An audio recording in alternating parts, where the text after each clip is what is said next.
Hello everyone and welcome on into the Elite 8 of March Mascot Madness 5 here on youtube.com/SeannosaurusRex. My name is Sean and we have been doing this throughout the month of March every Sunday and Monday. This is a bit of a different video. It's going to be a little bit shorter. We're just going to do the Elite 8 today. My schedule changed on the back end, so it's going to just need to change here. That's just how it goes. So we're going to do the Elite 8 today. We have 4 games for you. They're the Elite 8. That's how it works. We have North Carolina and Florida. We have UNLV taking on UCLA, Temple, and Louisville, and then Kentucky and Stanford. As far as the brackets are concerned, 2 of us are already locked in with our points totals. I am locked in with 34. Baylor is locked in with 22. That is first and fourth place. Things can move around because the Beeb is right behind me in second with 32. She can get a potential score of 40. And the Let's Go bracket is slid to third with a score of 28, but a potential of 84 because their champion pick, Louisville, is still involved. In order for me to win, I need Louisville and Stanford to lose today. In order for the Beeb to win, she needs Stanford to win today, Louisville to lose either today or in the next one because she does hold the point advantage. And for Let's Go, okay, let me finish the Beeb's prediction thing. If Louisville and Stanford win today, she would then need Stanford to defeat Louisville in the Final Four. For Let's Go, again, it's super simple. They will go as far as Louisville goes.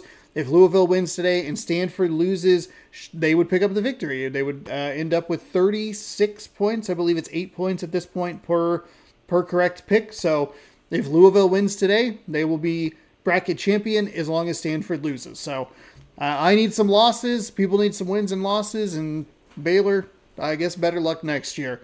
Let's jump into it. Our first game. It's the Tar Heels taking on the Florida Gators. So we'll jump in. Bam. Ooh, number 2 taking on number 25. We're going All-American. 10 minutes press box. You know how we do it. And then we'll wrap this up next Sunday. Because of some of the back end stuff, Driver 76 won't be happening. But I think that's okay. I kind of want it to, but I need to figure out a better way to do it than going out and buying a $100 plus PSP that I don't really need to buy. So,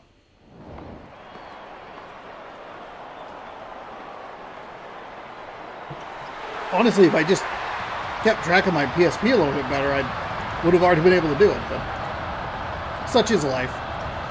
Nice move by the Gators, and they jam it home to get on the board first, 2-0. That is a beautiful move, beautiful slam, and a great start for the Florida Gators, who apply a little bit of pressure in the backcourt. Be kind of keeping an eye on the NCAA tournament, by the way. There has not been, it's been very chalky in a way that, like, kind of isn't fun, but also is kind of like, this is how the first couple rounds should go. There's a reason that you're a 16 seed. There's an offensive foul, so a bad start for the North Carolina Tar Heels. Committing an offensive foul. We don't see a ton of those, but they do happen from time to time. You're a bad seed, you're going to get tough matchups. If you're a high seed, you should be able to beat the teams that are placed in front of you. But it has led to kind of a, I don't know if dull is the right word. There's a big 3.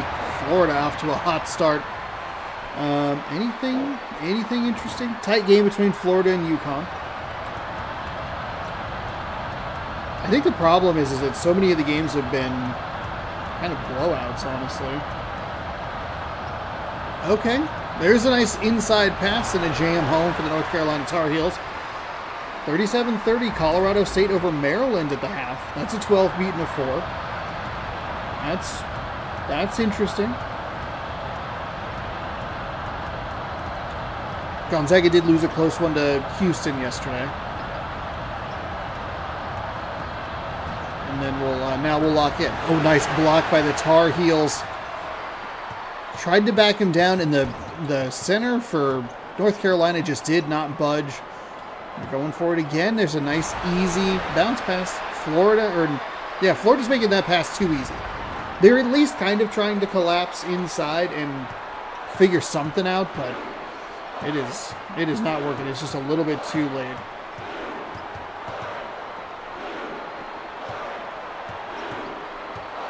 Number 1's trying to work it around, but it ends up in this weird position. Okay. Don't know why the center is all the way out at the 3-point line, but we'll see if they fix that. There's number 1 for 3 fires and off the back iron, no good. So Florida with a quick 5-0 start. Really good possessions, got the easy dunk, took the offensive foul on the defensive end, got the 3 buried. They've been a little slow since. And even better news is that the North Carolina Tar Heels have picked up some points. Let's get some close games. We had some blowouts on our side the other day, so... Oof, that 3 was well off the mark. You could see it going right, and then it barely got the rim. There's North Carolina looking for the 3-point shot. Defender in the face, and it's buried. That shot almost feels more effective. It's the most bizarre thing. The number of wide open threes that we see that are just clanked and well off the mark, and then the number of well-contested shots that are just splashed home. Good job by, well, okay, all right. You could have let me finish the sentence at least. Good job by Florida. Okay, good job by Florida. All right, hey, they brought it back. Look at them. They got blocked. They got the loose ball. Dumb move. Then got a steal. As North Carolina goes up and down the floor. They're employing that UNLV technique. Obviously, it's not as imperative right now as it is now 9-5. But that's what you want to see. You want to see just like some dinking and dunking those 2s over and over and over again. Great perimeter defense. They get the 1-3 in there to kind of mix it up. Florida almost ran it out of bounds again, and instead they lose the ball on the steal. Florida's falling apart here. By the way, just as a reminder, at this point, I think Louisville had 20 points yesterday, which is just an insane thing to think about. There's a nice little drive. Get Florida back on the board. Way to not get called for the offensive foul, and a good job by the defense to at least try to get the offensive foul, but not get the defensive foul called on them. I like what I'm seeing there from that North Carolina team. That Gator got absolutely destroyed. Tail into the floor. It's 11-7.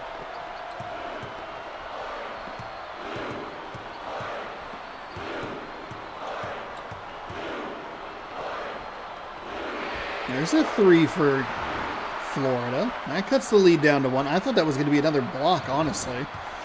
North Carolina's been in much better position trying to close out on those 3s, and they've done such a good job at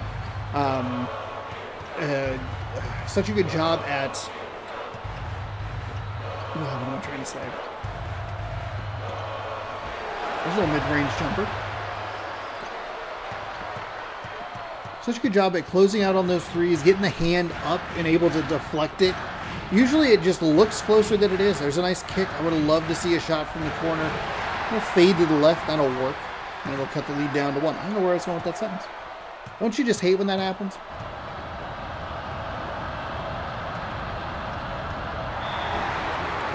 So tune in next Sunday. We'll be doing the Final Four, the 3rd place game, and we'll crown a champion. And maybe that's what we'll do. Maybe we can do that maybe at 9 parts instead of 8. Because I look at the clock and I go, I got to start this video that runs this amount of time now. My mom brought over some delicious cookies, which I appreciate, and she got to tell me all about her trip to Nevada, which was exciting to hear about.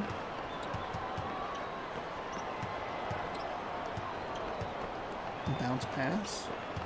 Double bounce pass inside. Florida's defense needs to pick it up a little bit. UNC had like a rough 1 possession, and since then I think they said they made like 6 straight shots. Like, UNC is not missing anything.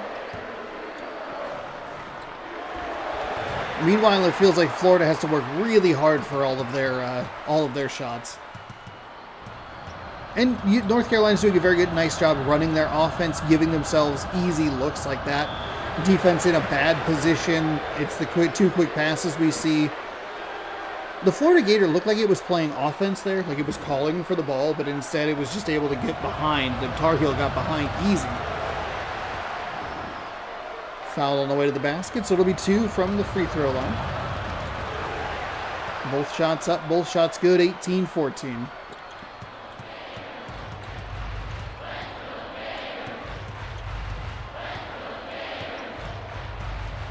That's a nice bounce pass inside. Great defense. Nice job to come up with that loose ball. That's good defense by the North Carolina Tar Heels. Unfortunately, they just couldn't come up with that. Couldn't finish the block to a turnover. It's been a good game to start. North Carolina is making that play look so easy. I know Florida just got the rebound on that, but they're, for whatever reason, they are just not rotating correctly at all. There's a nice kick to the corner. That's a nice deep two. We are all knotted up at 18. Winner plays the winner of UCLA UNLV. Kind of have some college basketball blue bloods deep in the tournament. We have Duke still alive, or no, Kentucky, I apologize, is still alive. They took out Duke. We have Florida. I don't know if Florida would qualify as a blue blood. I guess I, excuse me, kind of do. Oh, pardon me. I do because they've won those back-to-back national championships. So I guess they're a little bit more. I mean, they're definitely a football school as they splash the 3 home. But UCLA definitely. North Carolina for sure. Kentucky absolutely. For us, Louisville, it's not necessarily a. I guess they're. I don't know if they qualify as blue bloods, but they've been good. How many national titles is Kentucky or Louisville? I keep saying Kentucky. How many national titles has Louisville won? Actually, what we can do is we can look up every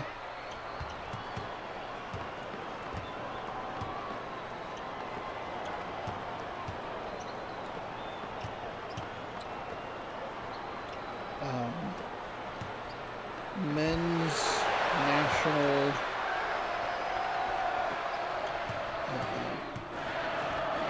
NCAA championship leaders. Basketball. I don't even know. Good God. This was a okay, college basketball teams with the most national championships. UCLA 11, Kentucky with 8, UConn has a few. I've also apparently been talking too much. Louisville has 2, which puts them on this list with Florida, Kansas, Indiana, Duke, North Carolina, UConn. UCLA still leads with 11, but Louisville's participation in the 2013 tournament was later vacated by the Committee on Infractions. Oh, well, that's not good. Let's take a look at, where's UCLA?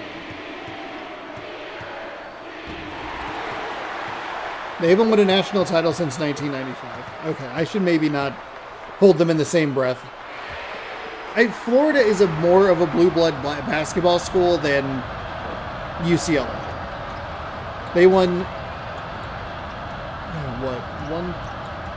between 1964 and 1975, they won 10 of them. And then they won 1 in 1995, and that's it. Like they are the John Wooden years, and that's it. But they're still here. I don't feel like they're like a predominant football power either. They feel like a name brand that people really like because they have had success at times in multiple things, but it's not. Talking a lot about UCLA, the game between UNC and Florida. 27-26, good one here. It'll be fun to rewatch this and go, why aren't you paying attention to this lovely game? Oh, they're going to kick for 3. Missed.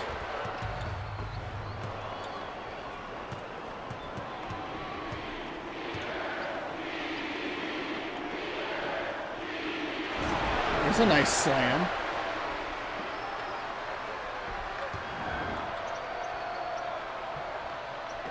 North Carolina's interior play has been incredible. They have managed to beat Florida in just every way you could imagine. We're going to get a wonky 3 coming up here. Actually, no. Pretty good looking 3.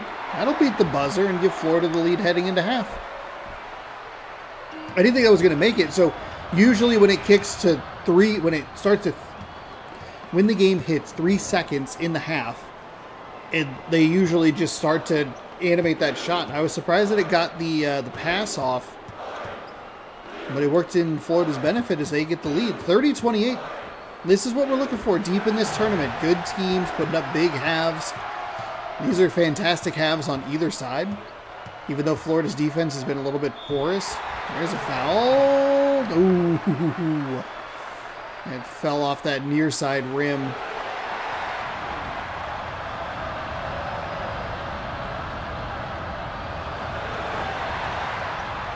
So a couple of free throws are good, and Florida off to a good start. Good defensive stand. Get some points on the offensive side. See if Florida's... Okay, kinda. That was an interesting offensive set for the North Carolina Tar Heels. Florida, like, definitely wanted to do something. Florida altered their defense a little bit, and it didn't give North Carolina quite as easy a shot. There's a 3. Oh, good start for the Gators. Now, keep in mind, this is how they started the first half. 5-0 run. North Carolina responded with a 6-7 point run of their own. It went from 5-0 Florida. I guess it would have been like 9. Was it 9-5 at one point? Flipped inside. Florida's clogging up that interior a little bit, though they give up a lot of room to that big.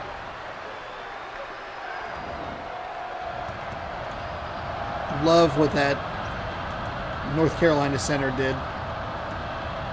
Just backed him down and then turned for a huge jam.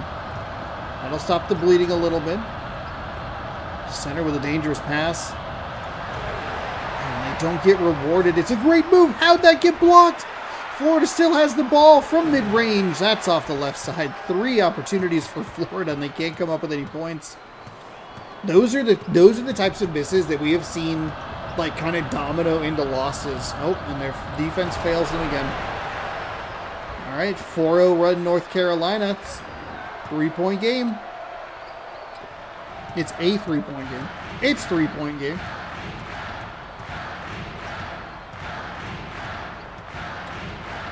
Nice pass.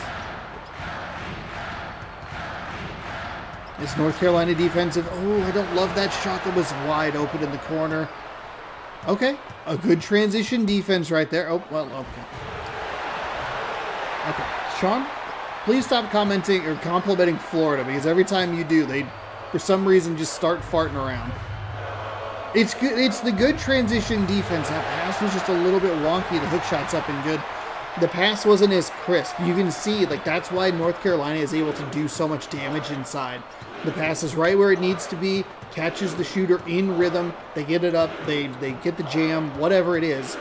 That pass threw the Florida receiver off just a little bit, and that fraction of time allowed the North Carolina defender to get in and mess up that play. It did, however, still end up with Florida points, so it's a great job by the Florida offense to still come away with something, even when you look at it and you go, like, oof, that wasn't great. All right, there's a 3 for the Gators. Bang. Bang. Was that copywritten by him? North Carolina 3 for 4, 8 for 13. So both teams shooting well from beyond the arc. And you can see, like, that North Carolina doesn't need that. They have been so good on the interior. Like, they're trailing by 6 now, sure. But they're not that far out of it. And they have been such a consistent, persistent threat inside. Oh, wow, I'm surprised that shot got up. North Carolina's been so good at picking up blocks. And Florida's starting to take over a little bit. I do believe this is one of those games. There's that nice bounce pass. Look at that, crisp. It's right where it needs to be. And the defense doesn't even have time to try and reconfigure. This is one of those things. You go, like, Florida's kind of starting to take over a little bit, but you believe in North Carolina's ability to get back in this game. I talk a lot about throughout these tournaments how we see a team lead by 8, 10, 12, And that lead kind of just fluctuates between those two numbers. The team that, oh my God, nice steal by Florida. Huge 4-point swing there. The team that's down, like North Carolina, they can chip it away to 4, but they can't get over that hump. I believe that North Carolina can get over that hump and still win this game. There's 6 minutes left. That turnover was pretty horrible. But they're going for the 3, maybe. That might be the worst offensive play we've seen from North Carolina. That's a 2 if it goes. Just too much clutter right in that area. It's that double screen to catch a bunch of traffic, free up the 3-point shooter. Ideally, they're about 2 steps closer to the basket. Bang, wide open shot. That was just too much clutter. Hard contact, no foul, and the shot is missed. North Carolina trying to push the pace a little bit. Florida doing a good job to slow them down. Tipped and out of bounds.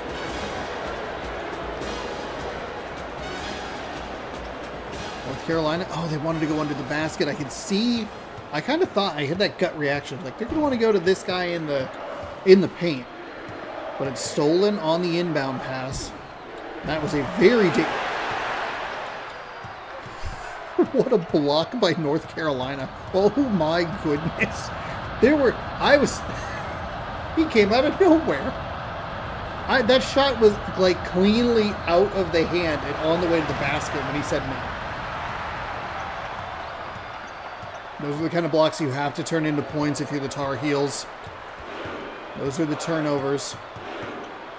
Sets the screen. Another block on the perimeter. Oh, you got to push it forward.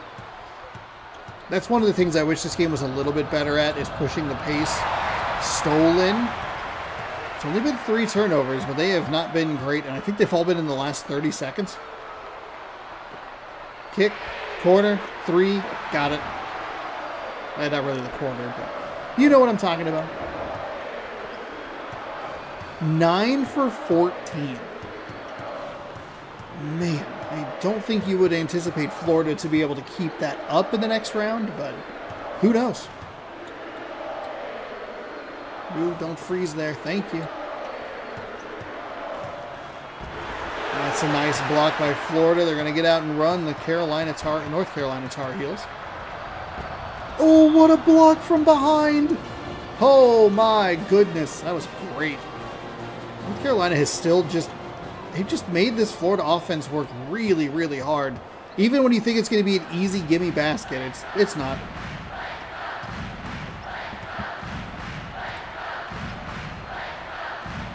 Well, there it is. They kind of wanted it, but North Carolina saw it well. They were trying to go for that bounce pass into the paint. Quick shot. At this stage of the game, I think you're okay with Florida kind of taking some... They missed a dunk. Are you serious? Are you serious? I guess that's about how well it's going. This has also been a foul-free game, which has been huge.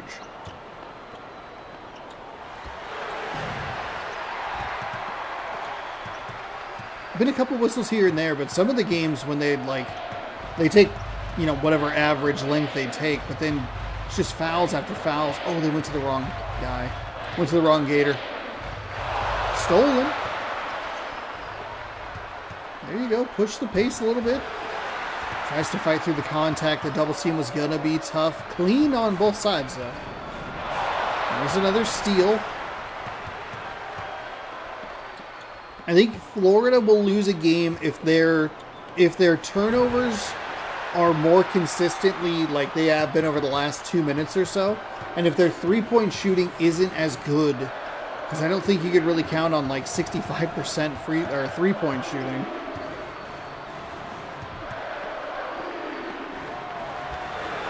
Mid-range or deep 2 to get this lead to 15. What a second half performance from the Florida Gators. I believed in North Carolina. I truly did. That's been their bread and butter all game long. I just haven't been able to get into a rhythm. That turnover, a couple of turnovers on inbound passes, really feels like it broke this team.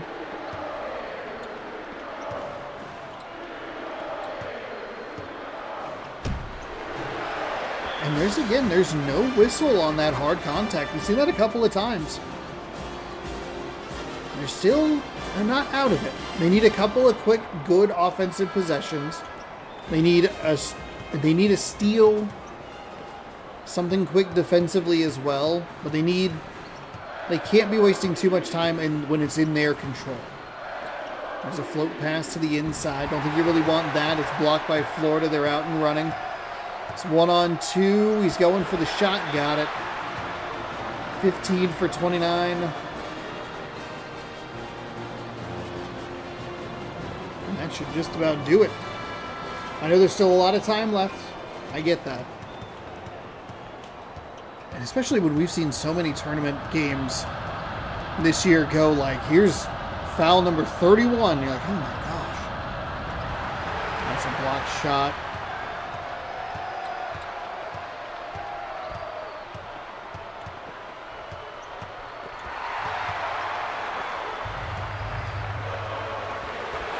Flipped up and good.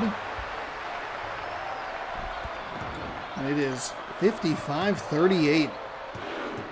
Just an absolute... I mean, the first half of this game was fantastic. Back and forth. This is where I probably should have been looking up who has the most national titles. And it's a little more, you know, in hand. But if you had told me that this game would be a 15-point victory after that first half, I would have been very surprised.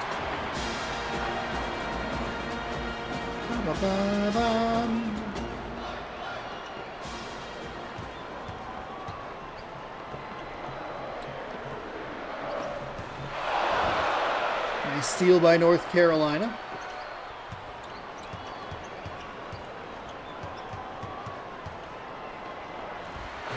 Shot is up, no good. Left it a little bit short.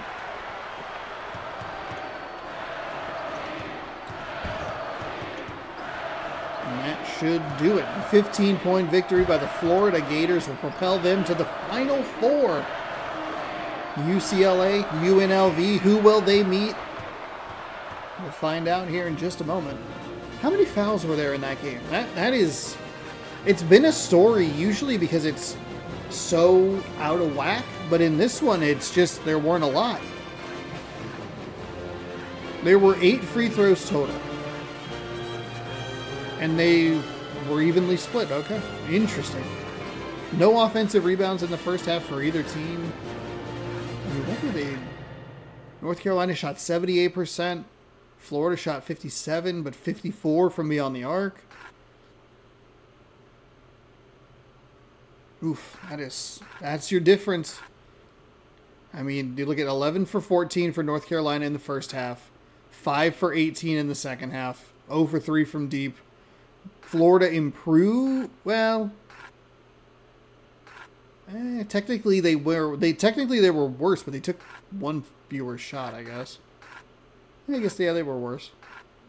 Huh. Well, there you go. 55-40. Florida's moving on. As we get ready for UNLV UCLA. UCLA crushed LSU yesterday.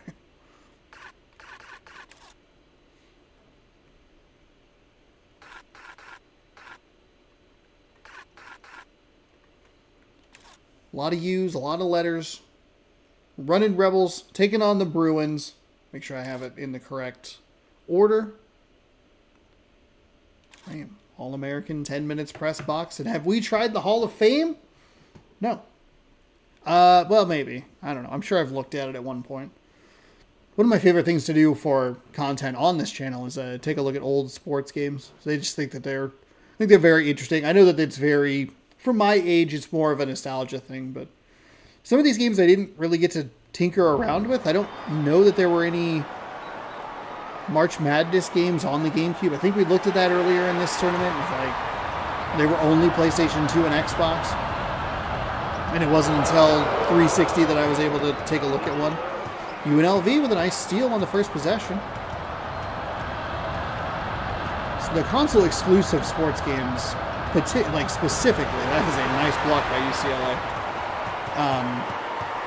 Those are some of the most interesting games to take a look at. We have UCLA, U taking on UNLV, and the Bruins get out to an early 2-0 lead. Sometimes I regret being a GameCube kid, but then also the GameCube, awesome. It's awesome. Bounce pass inside. Oof, they got blocked again. Running Rebels can't even sniff the rim.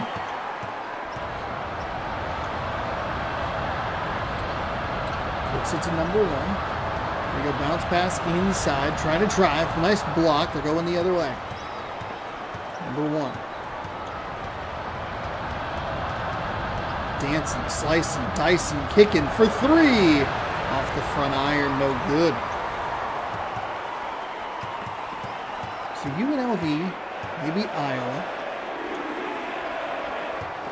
And I just mentioned that UCLA crushed LSU. I mean, crushed LSU.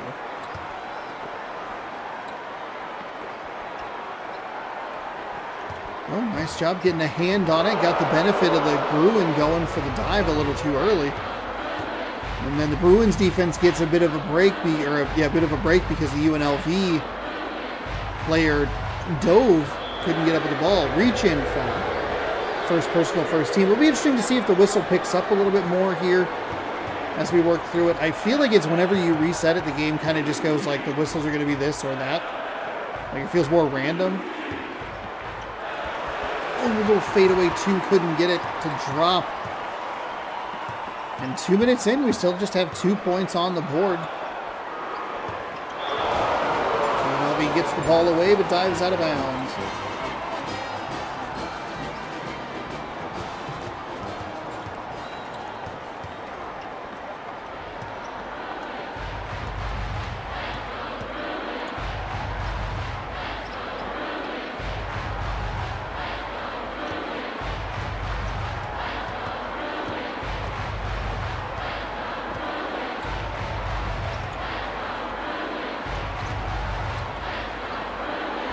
Nice block on the inside. My goodness. Oh, spin move for style. Oh, stolen away.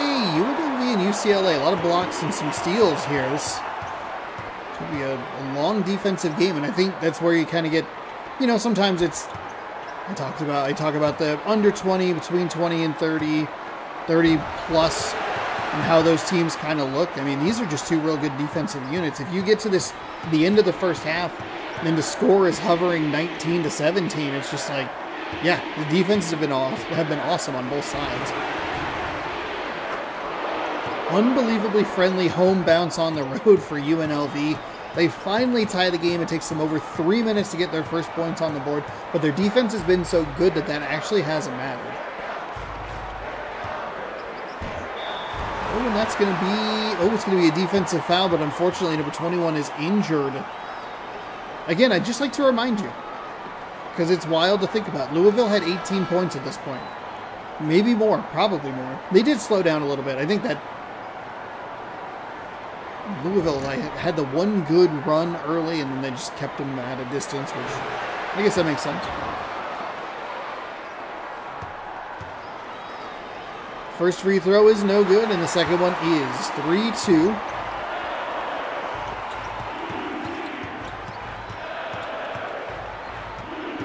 Trying to call a play, but the Bruin is right in the way. The Bruins' best defense might just be that, like, kind of that collision, because especially every time, instead of just going up and down, they take a little bit of a curve every time they go back and forth by that midcourt line. And it has led to a good number of backcourt violations. Deep into the shot clock, UNLV hasn't done anything to get this really near the basket.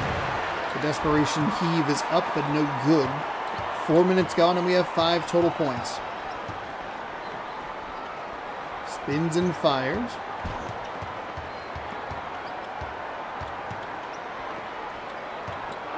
Oh, the dive out of bounds. Second time we've seen that.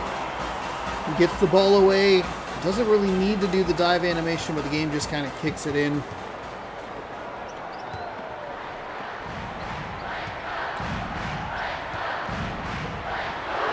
Stolen and tipped. Injury update, a leg injury. It doesn't say out for game, which it has in the past. I think they wanted that shot. They definitely didn't want that shot blocked. Just more good defensive stands here. UNLV's creating turnovers. UCLA's getting blocks. UNLV with an incredible block on the outside. That goes in so frequently in this game.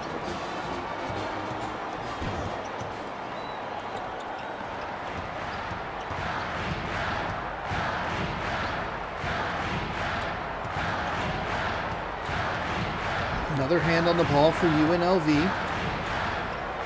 UCLA gathers it. They're working deep into this shot clock. There's a three. It's a little off to the left there.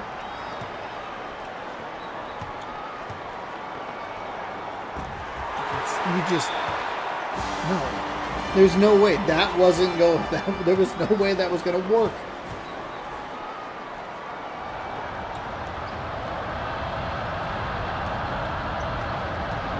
Inside. Nice. There you go. Okay, UNLV, first lead of the game, 4-3. How much time's left in the first half, you might ask? 4 minutes and 25 seconds. What do you mean, it's not 9:13? No. It's been an incredibly slow-paced game. They're trying to get that bounce pass. Out to the corner. Second personal, second team foul. Might have been a substitution there. That could prove to be kind of interesting. UCLA starts getting some points in here. Maybe that player that picked up their second foul on not a smart play. Like, I don't know why you're trying to reach in that scenario. Obviously, you're trying to get the steal, but if you have one personal, don't worry about it. Of course, easier said than done as UNLV hits the deep two. Might this be the rhythm for both offenses starting? I kind of doubt it, honestly, because the same defenses are on the floor, so. There's a three. That one's off the rim. UNLV out and running. UCLA slows them down enough.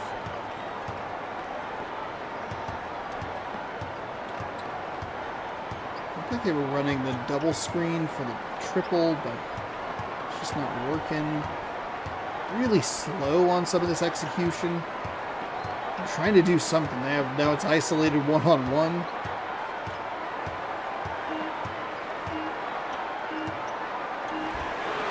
It's a step inside the three-point line and goes. Very weird possession there. UNLV ran several different plays, never really got anything set up in a timely fashion.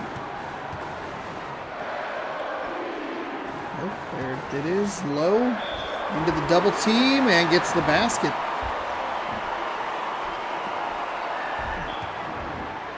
Shot is up and good, and the foul, so opportunity for three-point play.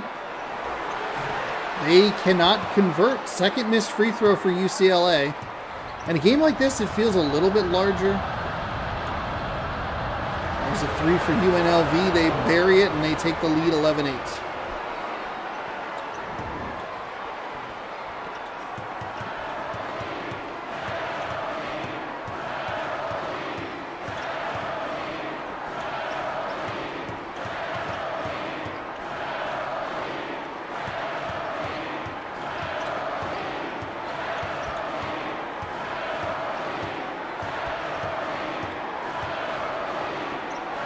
Oh, there it is. UCLA gets the open three, but they leave it short. Oh, they were running that play for it. 2 minutes to go here in the first half. And UCLA kind of gives back to UNLV. We've seen UNLV have a couple of, in that case it was a steal, but we've seen UNLV with a couple of blocks that have gone out of bounds. Nice drive inside. Might be Bruin ball. No, it stays with UNLV. We saw it in the Florida game in yesterday's video. There's the three. You can't get it to go. We saw it in the Florida game yesterday where there was one point where the ball was heading out of bounds as a Gator was running at the same time, and it bounced. And it shouldn't have been out on the Gators, but it was out on the Gators. Thought we would see that here with UNLV. UCLA. Close up two. Can't get it. Still can't get it. Another block. They can't come up with a loose ball. UCLA Nice job. Off the glass and in. 11-10. Minute and a half to go. An incredible defensive battle. 2 quick passes. Nice. I love the kick out there. Nice job to set the screen. That just wasn't going to happen. Not a chance on earth that was going to happen.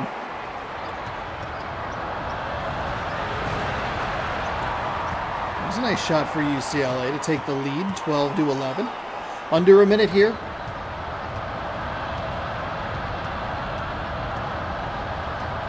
I think either one of these teams could really pose problems for Florida. We saw Florida slow down a little bit as the turnovers started to mount. What a block on the outside again. UNLV with pretty good defensive position. I think he'll take the foul on that. First personal, only the 4th team foul. I don't think that's the worst. 40.4. And you get the benefit of the missed free throw. I think that's why you kind of look at it. It's not an easy basket. Make it in front of the line. They missed 2 free throws, and they've been pretty bad at free throws throughout this game. Which, again, loom pretty large in a game that's this tight and this low scoring. But if you... Toward the end of that Florida game, North Carolina was able to turn them over a little bit more.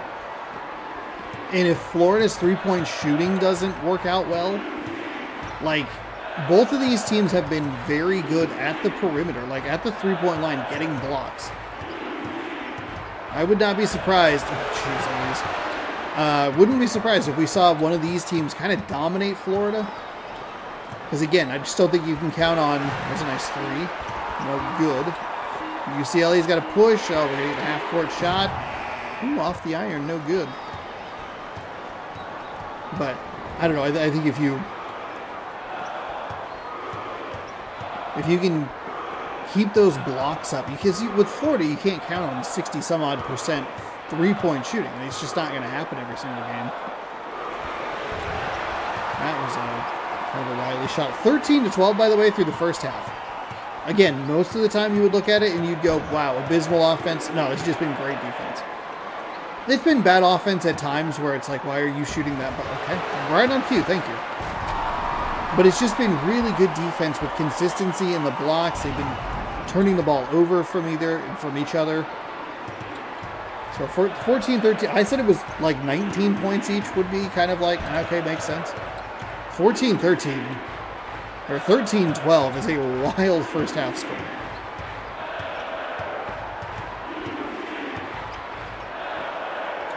Oh, he stepped out of bounds. Yeah, you could see it coming. They threw that pass way in deep, and you knew that if he went to his left, he was going to step out of bounds, and that's what happened. So UCLA gets a turnover. They'll wrestle the ball away, perhaps. They kind of did. Tries to drive inside.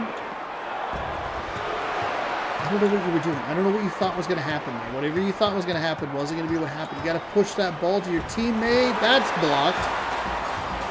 It was a 2-on-1. UNLV just needed to pass it to the other guy. UCLA had committed so hard to, you were not making this basket.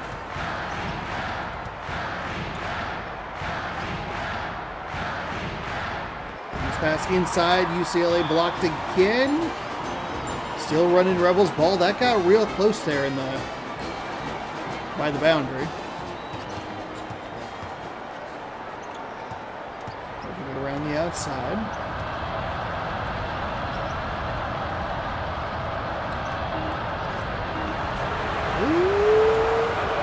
Jeez Louise. 2 field goals missed. They missed 5 in a row. They are over in this half. And again, UCLA's only scored 2 points, so well, there it is. A little bit quicker. That's what you're looking for. You just need to get it up a little bit quicker. Or get the pass hit, excuse me, a little quicker. That was pretty good catch and release.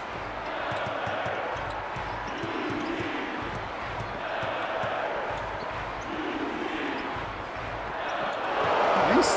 Blocked and steal. We're going to run it out on the other side. I like the bounce pass out. Hey, it was 1-on-2.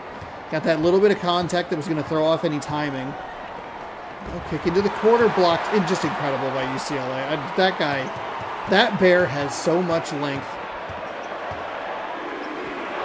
Another steal. Turnovers, 10 total in the first half and 4 here. shot's a little wily, just enough pressure. Enough, like, just existence on the back end. Left it short.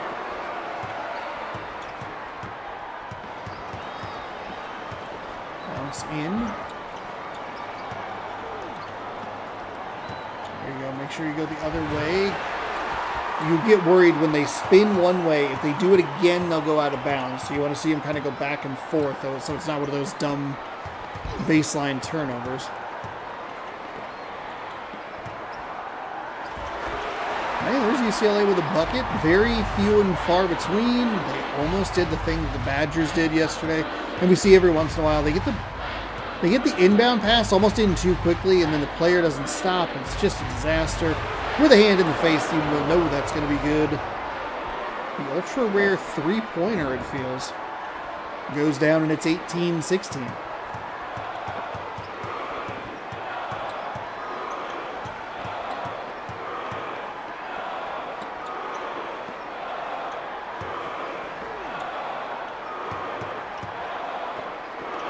Tipped and picked. Turnovers, 10 of them for UCLA, only 5 for UNLV. And that stat is a little more beneficial for UNLV because it obviously does not factor in how many blocks have been on either side. There's a 3 for UNLV. No good. Jam home. Should be a 5-0 run to give them a 4-point lead. 9 for 28, 7 for 20. Neither team shooting particularly well.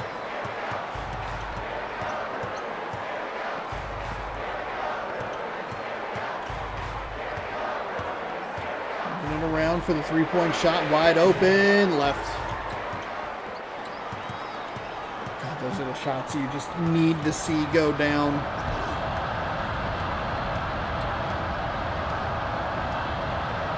A lot of clutter up here for the running Rebels. That results in a steal. Unsurprisingly, everything about that just seemed like a mess. They were all huddled right there at the three-point line.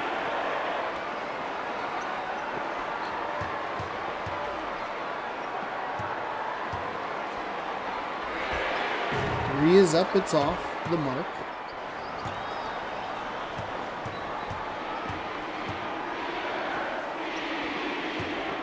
Bounce pass inside, off the glass, and good little UNLV run here.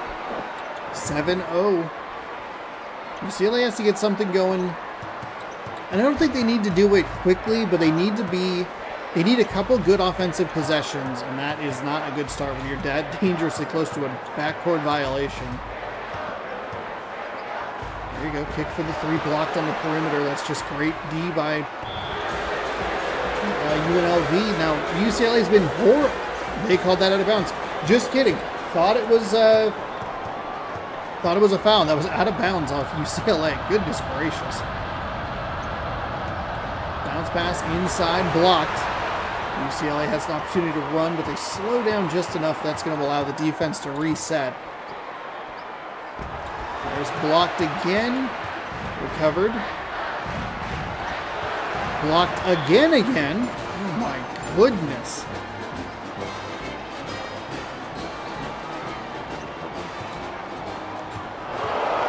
Stolen away by the running Rebels, and they are running it out. Oh, trying to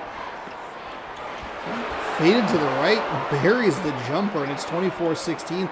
This is the kind of score you would expect at the end of the first half, not 6+ minutes into the second half of games. Of a game. Bounce pass inside. Nice feed. That's what UCLA needs. They need just a couple of those. They've been so good on the defensive end.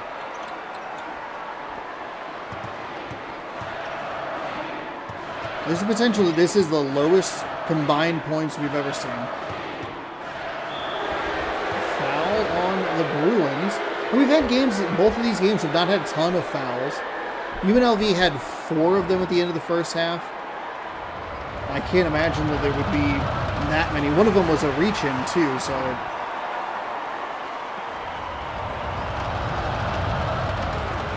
It has actually benefited both teams. They have not been good from the free throw line. UNLV misses both.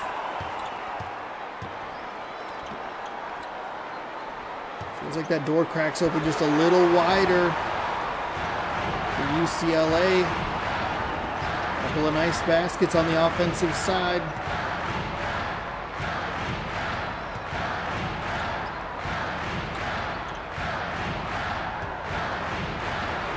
Hook shots up and good. That's huge. That is huge. Push that lead back out to 6. You miss that and turn this into a one-possession game on the other end. Whew. I'll call it out of bounds. The thunk noise and the whistle were pretty close.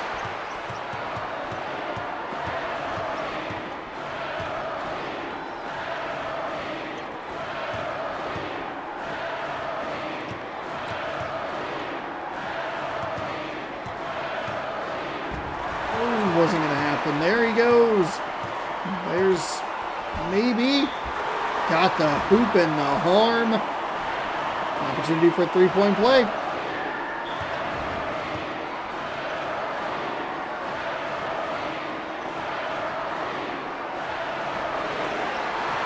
right, that's where you need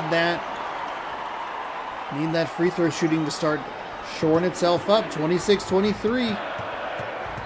2:20 to go here in the second half of Game 2 of our round, or Elite 8 round.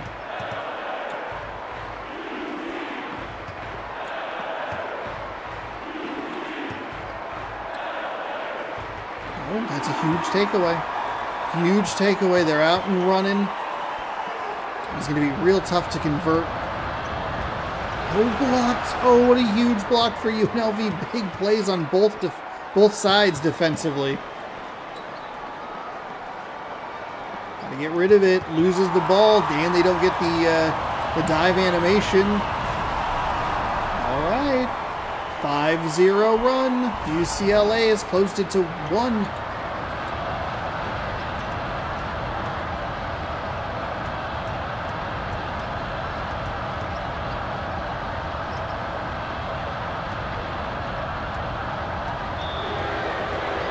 Offensive foul.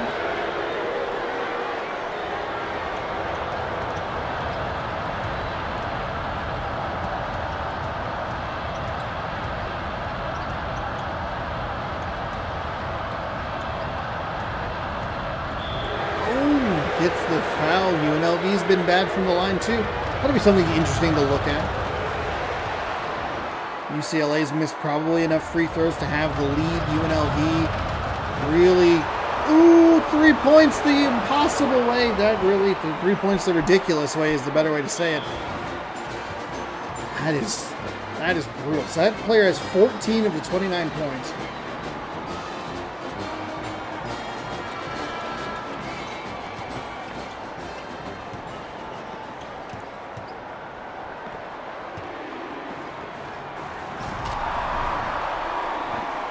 That's what you need. If you're UCLA, that's what you got to get. A couple more of those. Now, what I hope that they do is they just let this play out. It's a 35-second shot clock, sure, but your defense has been so good. They get the tip in. Oh, that's huge. The tip in's huge. I was going to say, they've been so good on the defensive side, you're bound to... I would feel comfortable, even confident in saying, like, you'll get a turnover, you'll get a tip or a block or something, but... An offensive rebound into a tip-in. That is the surprising result there. Oh, they left it short. They're going to have to start fouling now. This is a 2-possession game. You can let it play out a little bit, but I think you do need to start conserving some clock. Oh, no. UNLV's been bad from the free throw line. Put them on the line, UCLA. They fall. Ooh, what a good game. Real defensive struggle. I get that. Not ideal, I guess. But when it goes for both sides, I think that's where you kind of look at it and you're like, okay, this was great. Now, UNLV by no means is out of it. They're going to have to start fouling. I only need a couple more. They could potentially get a steal on an inbound, but I think that's asking a lot. We don't see those a ton. We don't see them a ton in the critical moments. We saw them twice with Florida. but it's like not when it matters. But UNLV, can they dial it in from the free throw line? They can. Oh, that's unfortunate.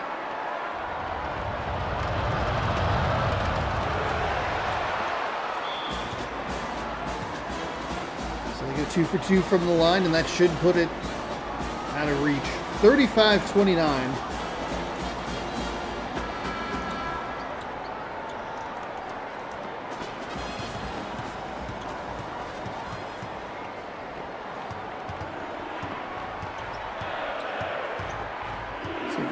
Any points here. Blocked, and it'll go the other way, and they should just dribble it out. We'll get excited for Florida UNLV. That's going to be, I think, a very interesting game. UNLV is going to need this defense to show up again. I feel like it could go one of 3 ways. I think it could be. I wouldn't be surprised if it was close either way. Like, 4 points separate the teams. Wouldn't be totally shocked if one of these teams kind of ran away with it. If UNLV gets a ton of turnovers and kind of Louisville's the situation and can hold the free throw shoot or the 3-point shooting down. 2 for 6 and 3 for 6 from free throws. Oh, that's gross. 1 for 7 from the 3-point land is a little rough, but dang. Yeesh. No one's shooting over 50% from the stripe. Hold on. No. 35-29 is your final. The question would be is, does UNLV have enough firepower to compete with a Florida team that's hitting shots like they were in the previous game? Like, if UNLV blocks and steals and creates havoc like they did, they could run away with it. If Florida just keeps banging down threes for the entirety of the game, like, they could run away with it. Does UNLV have the firepower? I think it's a very interesting Final Four matchup. That'll be the first Final Four matchup of the video that posts next Sunday. Louisville is going to be taking on Temple. The Temple Owls, one of the bigger surprises in the tournament. I guess at this point it would be the biggest surprise of the tournament. Let's see what they can do against the 14th ranked Louisville Cardinals. This is where it starts to get interesting from a bracket prediction perspective. Again, let's go. We'll go as far as Louisville carries them. It was a really good showing early, but a lot of their picks were kind of like the little dink and dunks. We're going to get into the round of 32. We might have a Sweet 16. A lot of the bigger picks, your Elite Eights, your Final Fours, those started to fall by the wayside. But it was always Louisville. And Louisville has carried them to this point. But if Louisville loses, then it is all over. Temple's been feisty. It's a little surprising that they're here. They beat Arizona State by 3. That game got wonky late. So we'll see what they can do. And we'll see what Louisville does. They got out to such a comfortable lead against Syracuse. They were never really contested. That's typical Louisville basketball. They have been pushed a little bit more in this tournament than I feel like we've seen them lately. And that is kind of a funky play for the Cardinals. We don't see that a whole lot out of them. Their worst finish is the Elite Eight, which is right where they are now. They lost to Alabama. Even when they lost their other tournament game, they went to the third place game and still won. So they are currently 36-2, 35-2 all time in this tournament. I had to count that. Temple does a good job to beat that pressure of Louisville. That's their calling card. Flipped up and good. If you can beat that, I think you can get some shots on the other end. You just can't have what Syracuse had, where it's easy shots for Louisville on the offensive side, a turnover to easy shots to a turnover to easy shots. All of a sudden, a game that's 4-2, 2-2, whatever, is literally 18-2. I like what Temple's doing here. And Louisville will stay in that defense unless they are up big. They will stay there for the whole game. I think if it's under 10 points, they might switch back to it, or over 10 points, they'll get away from it. But so we didn't see it a ton against Syracuse, but they were up 16 pretty quickly. Temple showing some good offense here. Louisville able to push the pace a little bit, trying to get that ball in quickly. There's a nice block on the outside. They'll stay with the Cardinals. There's a nice steal. That's what Temple needs to do. The problem is they have to keep this up for 18 more in-game minutes. I just feel like there aren't a lot of teams that have that mental fortitude. That just wasn't going to work. 3 Cardinals in the way. Going the other. Running it out the other side. And there's that kind of, that's that first mistake that could start to trickle a little bit. We'll see if they want to keep doing that. There it is. There it is. There it is. There's Louisville basketball, everybody.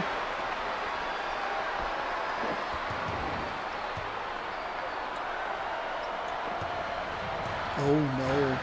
Oh, no. Okay, Temple did a good job to recover from that mistake, but oh, boy. That really quickly could start getting ugly. There's a nice pass inside. Gets the hoop.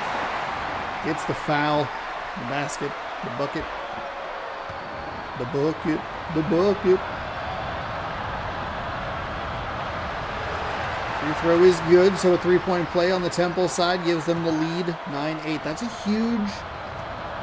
huge swing in favor of Temple. That's 2 turnovers before Louisville, or before Temple even got past half court. But they were able, the Temple was able to take away and turn into points on the other end. There's a deep 3. Got it. 11-9. I think ideally for me, we would see a Louisville. Oop, that's bad. You can't do that. You just cannot do that. The defense is doing good. They slowed them down just enough, and the blocks on the outside have been big.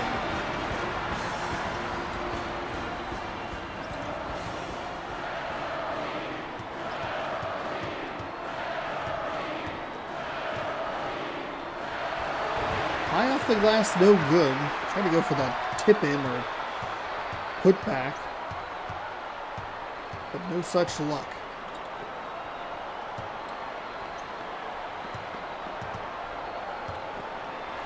There's a nice pass.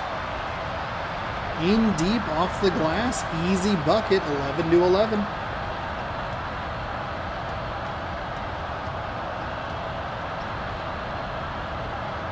Two quick passes inside. Gets the circus shot to drop, and he'll go to the line to put on one more.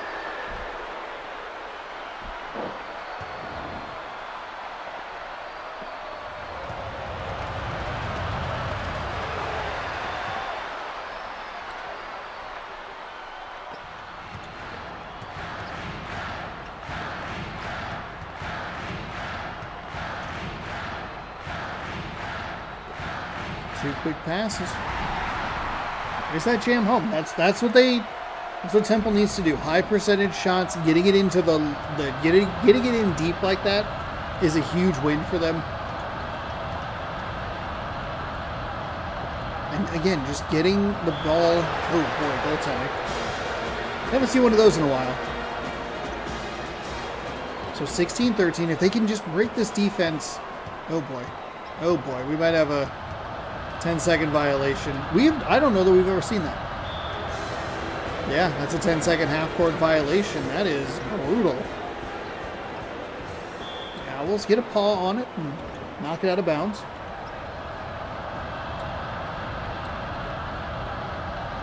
Nice job. Okay, Temple's done a couple. They've made a couple bad mistakes on the offensive side in their own, like in the backcourt. They have a couple times now, they've done a nice job at recovering from those mistakes, forcing a turnover or a bad shot, getting the rebound and being able to turn it into points on the other side.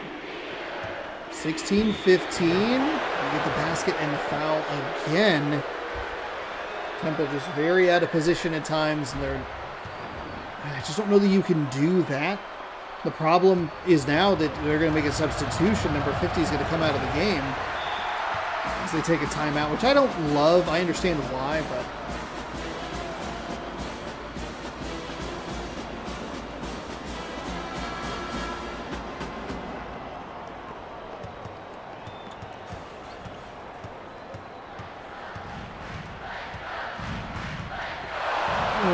stolen away.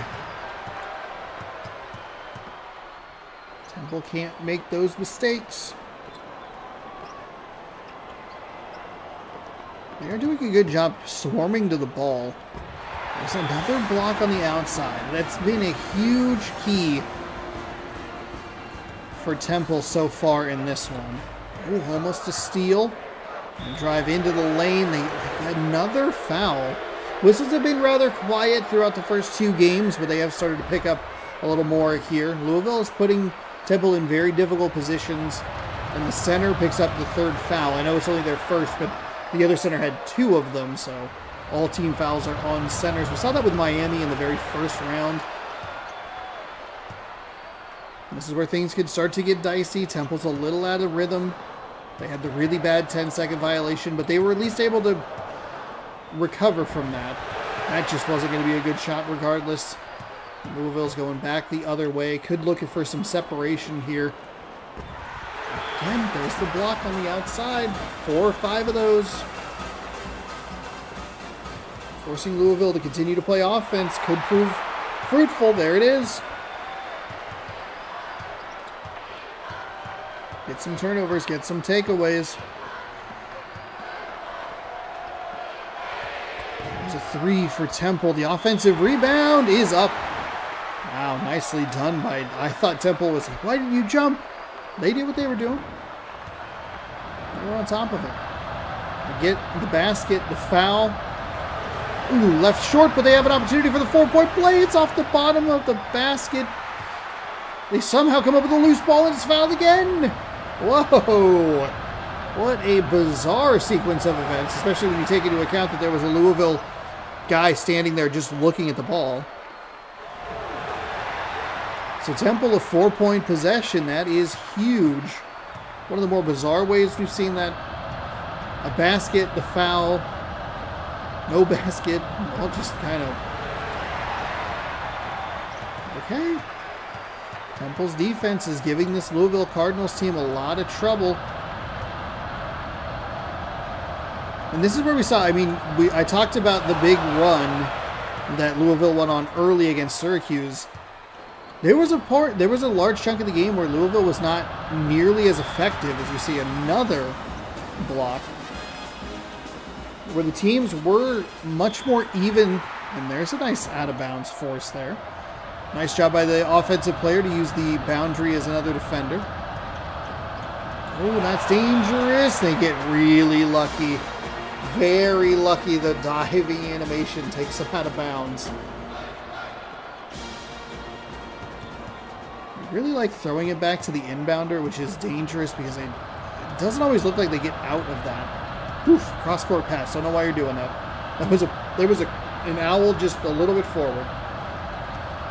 Under the interior, nice job, but the block by Louisville. They're going to get out and run, and it's an easy 2. 22-19.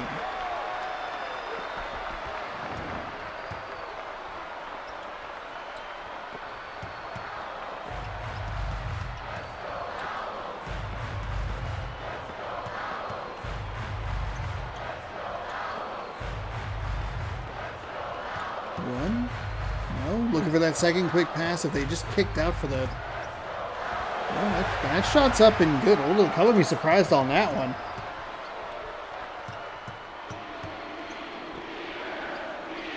Couple good games here in the early stages. Another foul. Is this the center again? No, it's the forward this time. 4th team foul. Now we'll send the Cardinals to the line one more time. First free throw is no good. Still 2:43 to go. It's been kind of a grindy first half, but far more points. I mean, the final score of the last game was 35-29. Oof. We have a team that's getting close to 29 just in the first half. That was not a great offensive possession for Temple. That somehow almost went in, but mercifully for the Owls, it falls off the side of the... Whew, falls outside the basket. I don't know where I was going with that sentence. I got a little confused. There's a big 3, but it's no good. This is where Temple really needs to be taking advantage of this Louisville inconsistency. They're getting to the line. They've had 8 free throws so far. Maybe not 8, but there's another outside block. That time they recover it. I think a couple of them might have been 3-point plays. The point is, Louisville's been getting to the line, but they haven't been particularly good, and that's the second time we've seen them slide out of bounds on a steal. They haven't been particularly good on the offensive side. There's a shot that's up and good, and we're all knotted up at 23.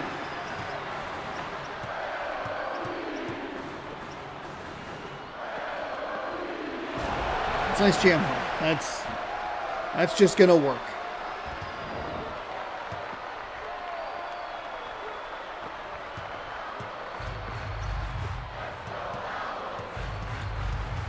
Owls pushing the pace a little bit. Some of this offense hasn't been great. I like that they're trying to break the defense by getting the ball up the floor. The problem is they've picked poor shots on that side. Like, either try to be more aggressive toward the basket, or just see if you can settle things down and then set things up again in the half-court set. Temple is having a little bit of trouble with the fouling. It's another substitution that they've had to make with 5 team fouls here in the first half. So there you go. There, push the pace. It's a good recovery. Should say Temple ball. Yeah, I was going to say, it looked like the Louisville Cardinal touched that. That was an interesting inbound pass. We're under a minute. It does work in their favor, but it does get a little dicey. We're going to try and drive inside yet again. The hook shot is up. It's no good, but the offensive rebound is put back with a nice jam. That's the miss. That's the miss you need. If you're Temple, there's a good throw forward. Got to kick it a little bit further up the floor. Oh, stolen away. Too much traffic in the area. Louisville slows things down. Louisville, by the way, 29 points. That's all. Oh, there you go. Got to get those defensive rebounds. That's all UCLA scored in the entire game and the full game of the last one. Absolutely swished. They throw it aggressively. Half-court shot is up. No good. 0.1 still on the clock. We have a good one here. They almost threw an interception, but it didn't matter because it was only 0.1 seconds. So, hey, 29-28. That's a score you can work with if you're the Temple Owls. 4 consecutive championships for the Louisville Cardinal. Is this Cardinals? Sanford Cardinal, Louisville Cardinals. Oh, that's bad. But look at those turnovers. They're very even. For that first half, 10-8. I think you can live with that. That's blocked nicely. It's going to go out of bounds. It'll stay Louisville, though.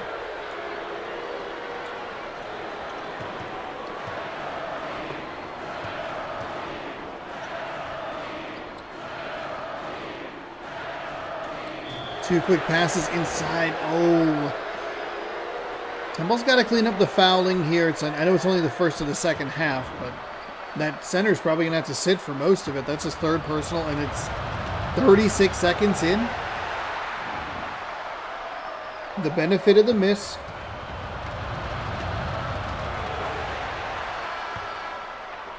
And just like that, number 21 has to come in. 30-28. Louisville only 1 of 2 from the line. If you're Temple, you want that first one to be the make and the second one to be the miss, just so they can't set up in this full court press. Oh, stolen away. Goodness gracious. Temple. I think I failed to understand how much red was going to be on the court. Mercifully, one of them is wearing a jersey, so I understand it's confusing, or if it's confusing.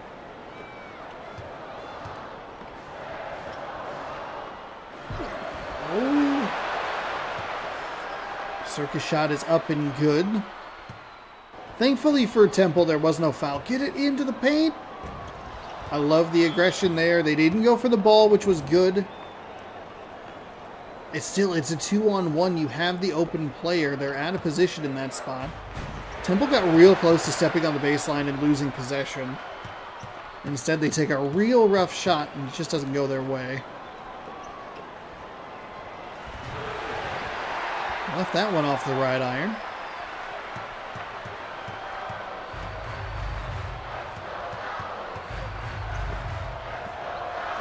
That's a nice shot. Oh, can't get it to go. I think after the big run that Louisville had against Syracuse, I think the closest it got was 9, maybe 7, something like that.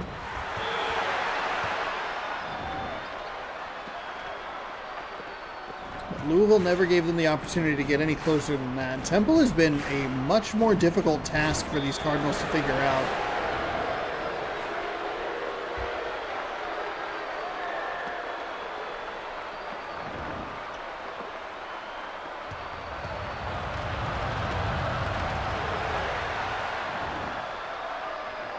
Temple 0 points scored here in the second half. They leave that one short.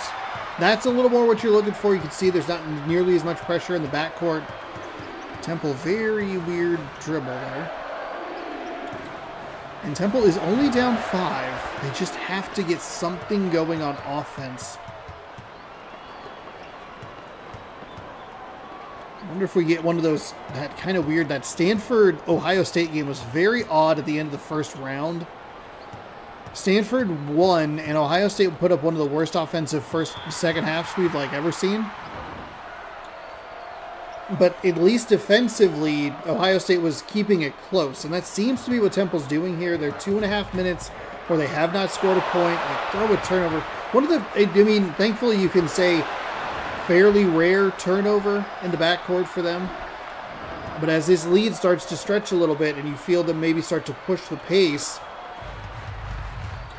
could be a problem moving forward.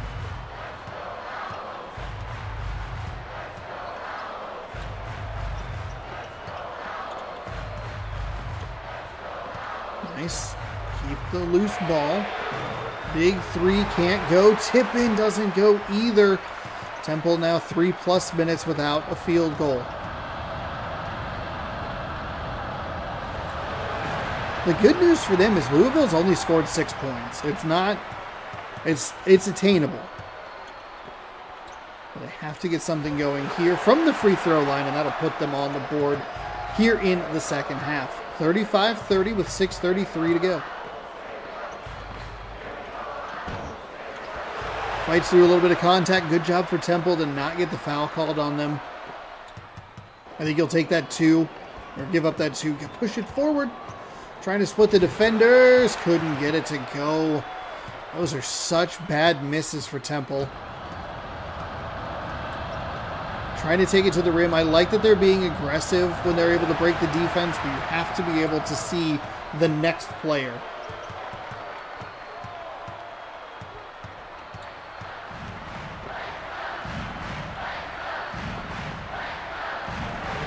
Two off the glass, no good.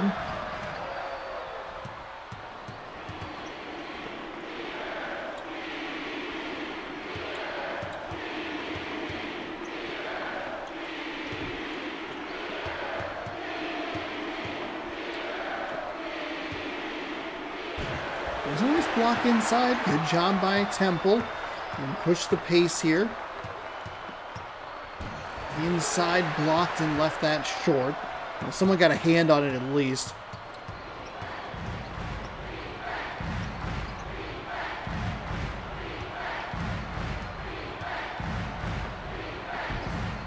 A lot of clutter in the area. Oof.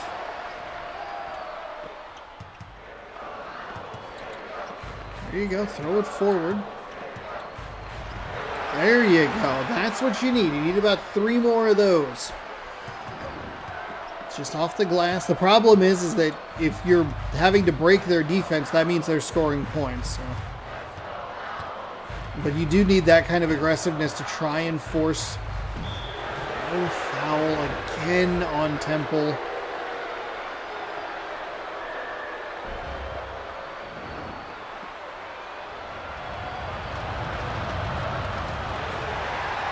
Okay, Louisville a little inconsistent from the free throw line. Not as concerning as UNLV or UCLA in the last game, but not exactly great.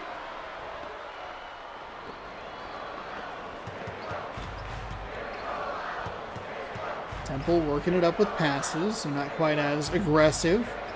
Almost kind of bites him in the back. There's a little mid-range jumper. That's what you like to see. That's a 2-for-1 trade right there. Closes the lead down to 6 with 4.5 to go.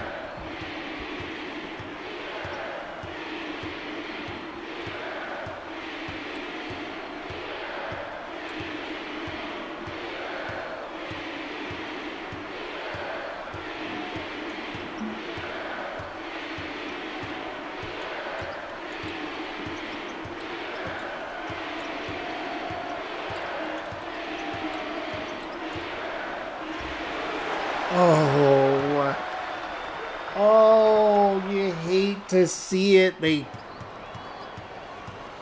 get the trap. And you look at it and you kind of think like, okay, Temple's been really good at blocking on the perimeter. They've gotten a lot of them. And it's, of course, it's when it's kind of crunch time and it's at its most important piece. Thankfully for them, it was only a 2. But I don't like how predictable those shots can be. Defenders are right there.Ey've been so good on the perimeter, and then it's just the game gets caught, and then it benefits the offense in a way that doesn't feel balanced. So that pushes the lead for Louisville to 8. Good job to respond for Temple. They get both free throws on that one.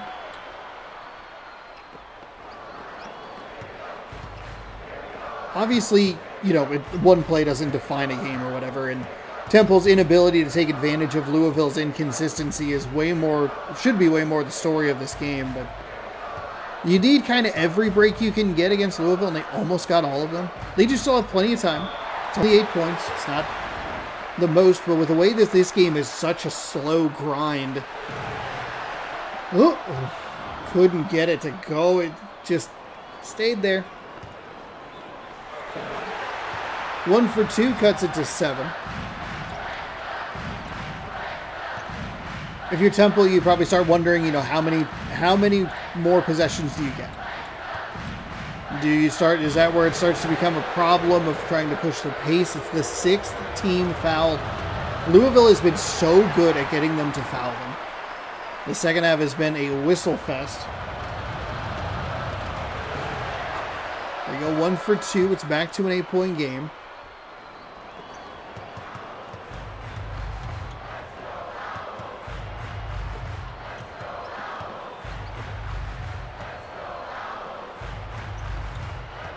Drive inside. I like the kick back there. Nice bounce pass into the double team. Fights through a little bit of contact. No foul on that one. No call.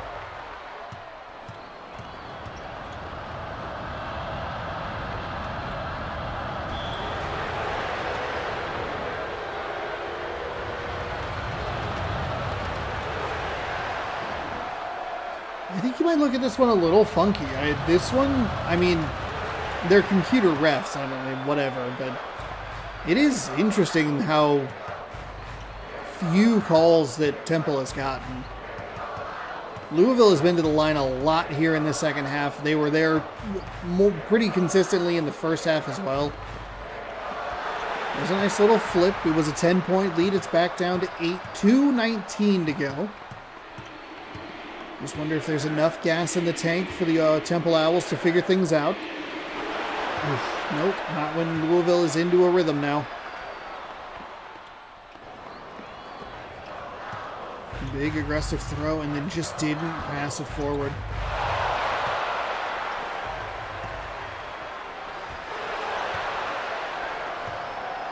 There it is.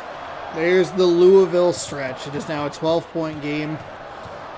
Temple just didn't do well enough. I mean, obviously, because they're not going to win, but Temple did not do well enough to take advantage of Louisville's bumps in the road.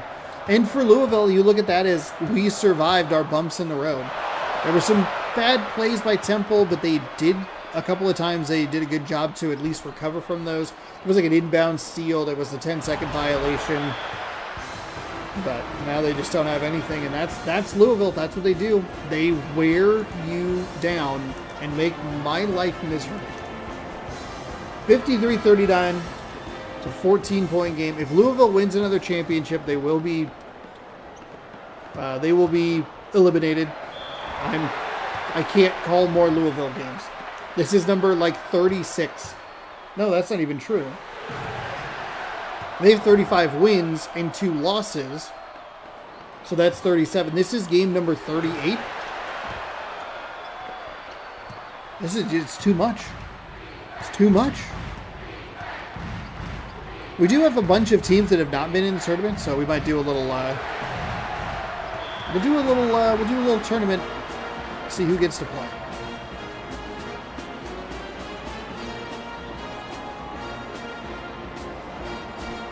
But it's just not fun.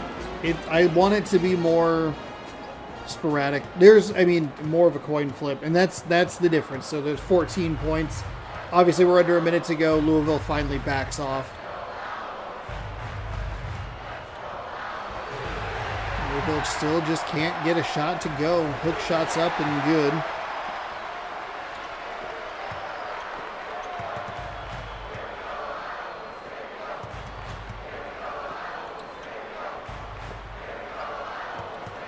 Temple was my most surprising pick to get this far.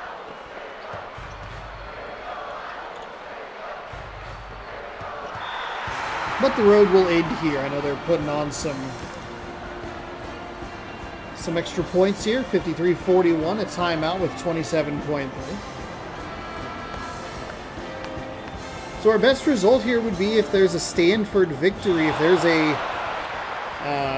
if Stanford loses, then the bracket stuff will be all stitched up, and we would still have an opportunity for the first ever, I believe the first ever correct champion pick. Unless someone did that in a previous tournament. Let me see if I can find that real quick. Let's go here and here. I don't think anybody would have picked Duke. Predictions. No. Real quick.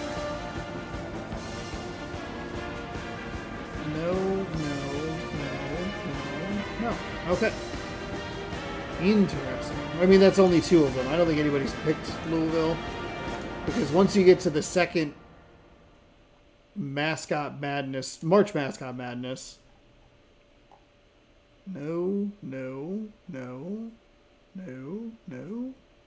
I don't even see them anywhere in the Final Four, so. I don't think anybody's picked it. I figured it would be one of the early ones if anyone had, but 53-41 is your final. Louisville is moving on, and we will move to our 4th and final game. It's Kentucky taking on Stanford. So prepare for that. This does yeet Let's Go into first place from 3rd. I will now no longer be able to win. And the Beebs team, the Beebs tournament hopes rest on the Stanford Cardinal. They are the home team. And they will be playing Kentucky. Game number 4 of the day is ready to roll. Have we tried in-season recruiting? No. I'd love to recruit some new mascots. It'd be really great if you could put out a new version of this game.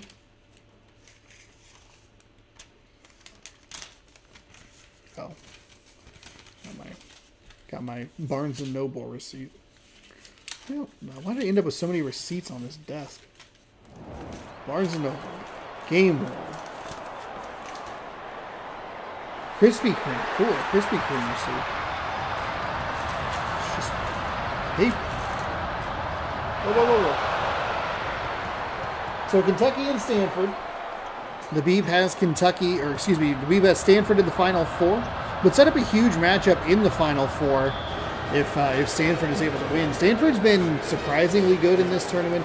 They survived kind of a bad Ohio State team, but they didn't dominate them the way you would think that they would. They knocked out UConn, and they beat Wisconsin, which was heartbreaking for me. Kentucky took out Duke in what was kind of a grindy game that they finally took over in the later stretches.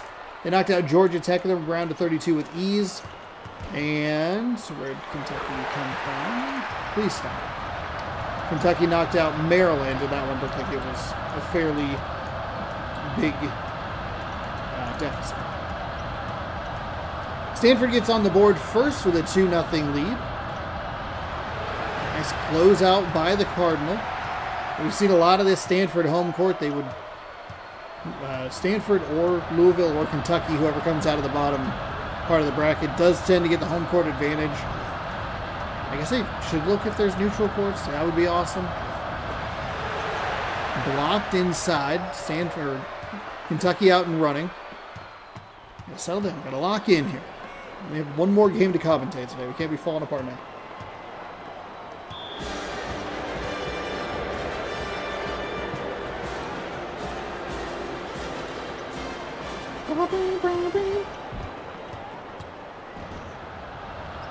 Couple players dive for the loose ball.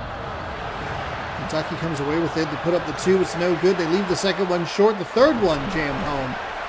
Kentucky 3 shots for 2 points. They are on the board. Stanford and Duke both have those hanging baskets. So I remember when Zion Williamson was a really big prospect coming into the NBA. Something about the way that, because it hangs from the ceiling, there's no way to mount cameras to get those like big important shots. You're trying to, if you're a photographer, you're trying to sell these monster shots of Zion Williamson. I was like, huh, that's interesting. But also at the same time, like, why wouldn't you want it to hang from the ceiling? Because why do you want players crashing into these things that just sit on the floor? Obviously, the most extreme example would be Paul George when he blew his ankle out. But Kentucky takes the lead 5-4. In a funky three-point play, and the steal. Oh no, if we get a Louisville, oh my goodness. Oh my goodness. Second time we have seen Stanford get 2 blocks on 1 possession, and it still ends up as Kentucky points. If Kentucky and Louisville play, that could be a very slow defensive nightmare if you're the host of a channel that's trying to make things fun and interesting. Kentucky goes for 3 and misses. Stanford back the other way. Oh, they had the tree open in the paint. See if they want to back it down. Stolen. This Kentucky defense is all over it. Stanford steals.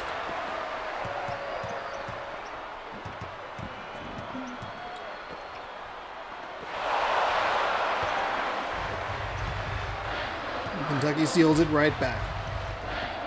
3.5 minutes gone in our final game of the Elite 8. Trying to get a 3, but it's blocked.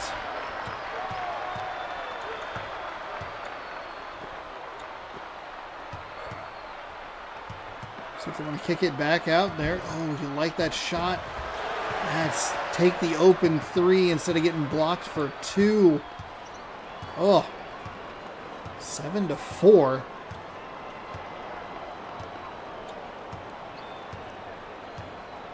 Been kind of, it's simultaneously been that up and down the floor kind of game, but also very slow.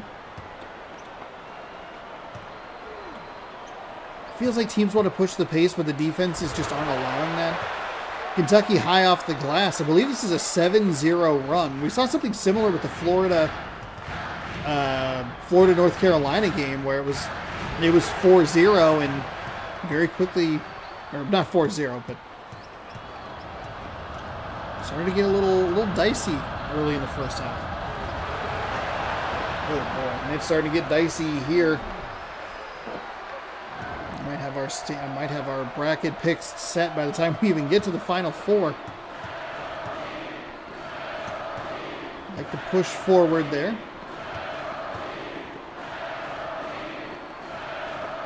Nice quick passes inside, blocked on the inside. Kentucky has been stout in the paint.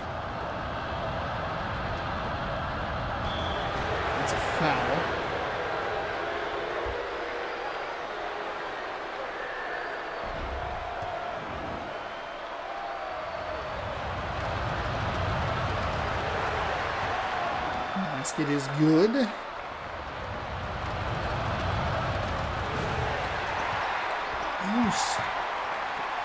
Stanford nearly missed a great opportunity right there on that missed free, or Kentucky, excuse me, nearly missed a great opportunity on that missed free throw.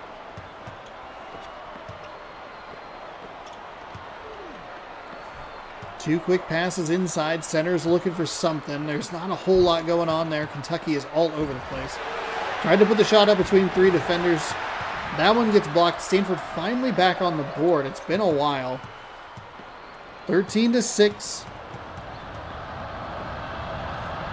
It's not a big swing necessarily. Out of bounds, Stanford ball.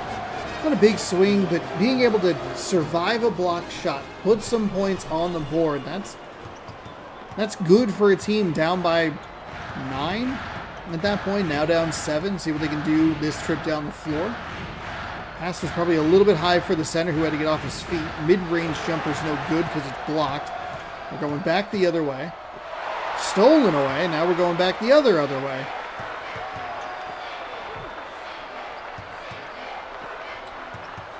Try to drive inside.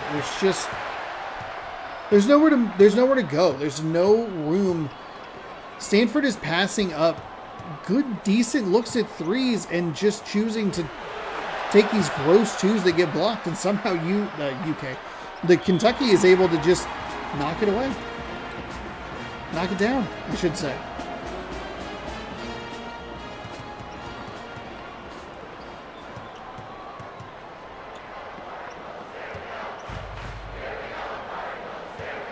Bounce pass inside. It was a nice play for Stanford to get on the board. Finally get a little bit of an advantage in the positioning of the offense versus the defense.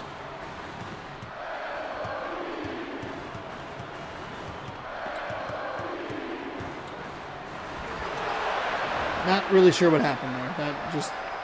All of that looked very weird. That tree glitched. 17-8, what's been a pretty rough first half for the Cardinal.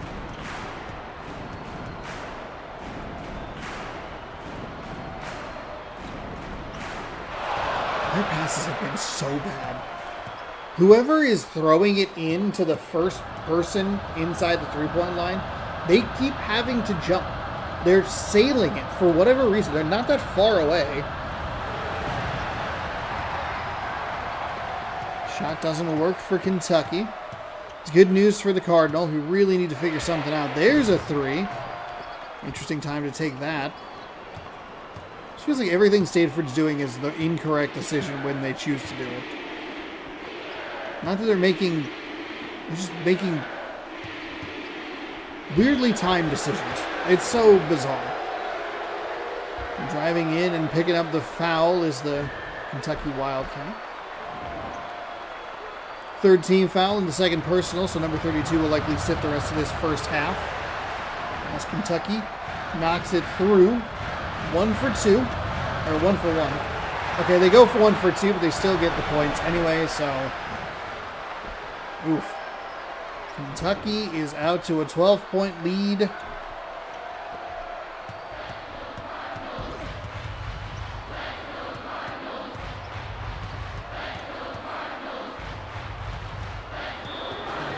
They just ran out of bounds. They just ran out of bounds.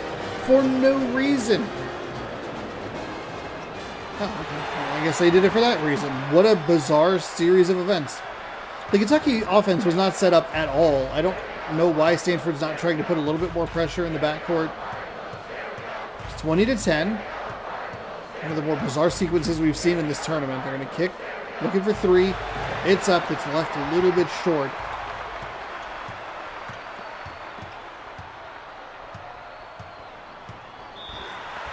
Foul on the shot. First team foul for Kentucky. Takes 8+ minutes.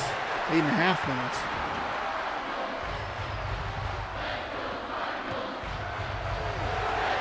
And the second free throw is good. 20-12. See if Stanford can kind of climb back into this game a little bit more.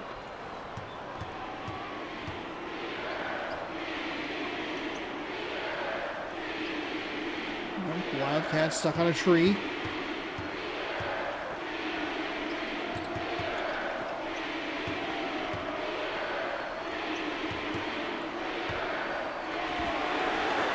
three is good. Can't have that if you're Stanford. Might have been a 2. No, it is 3. 23-12.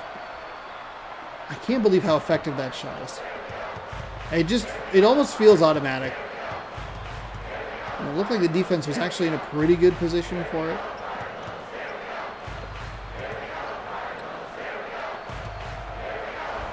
Mid-range 2. Can't drop. Oh my goodness.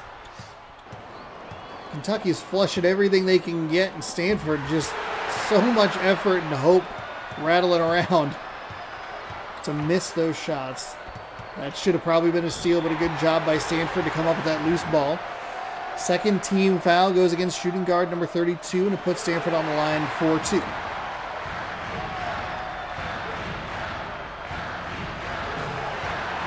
Rattles around and drops. 9-point deficit.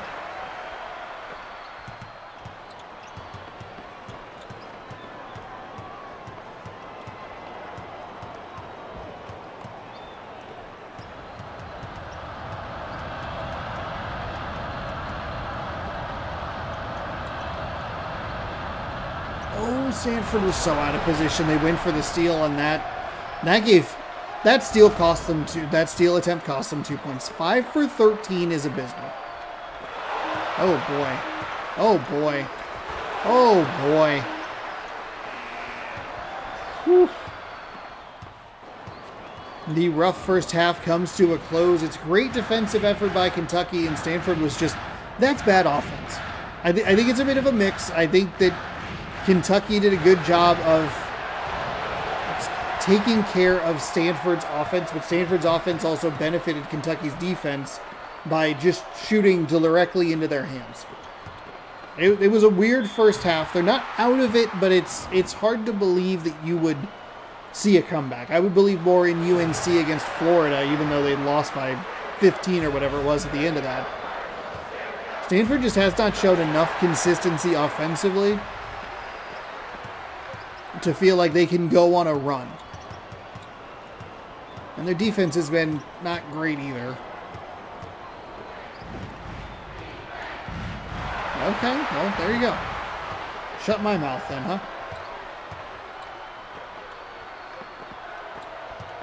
Oh, that's what you're looking for, but you can't get it. 10 turnovers for the Stanford Cardinal. It's an absolutely dooming stat. And then you do that. That's why you don't believe. Look at, they're just caught in the middle. They're looking at no one. That is just too easy if you're the Kentucky Wildcats. And they're up 13. They didn't even bother to put a little pressure in the backcourt. That's how you know things are going well for a team like Kentucky, a team like Louisville.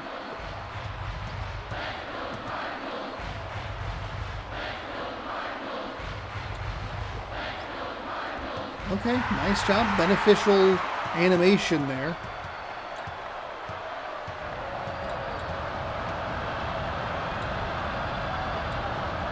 There's 2 quick passes inside. Nice jam home, and they've cut it down to 9. Good little 4-0 run. It just feels like Stanford needs a little too much luck to go their way. Really have to shore up this defense. They tried to, I don't even know what happened there. Just got bowled over.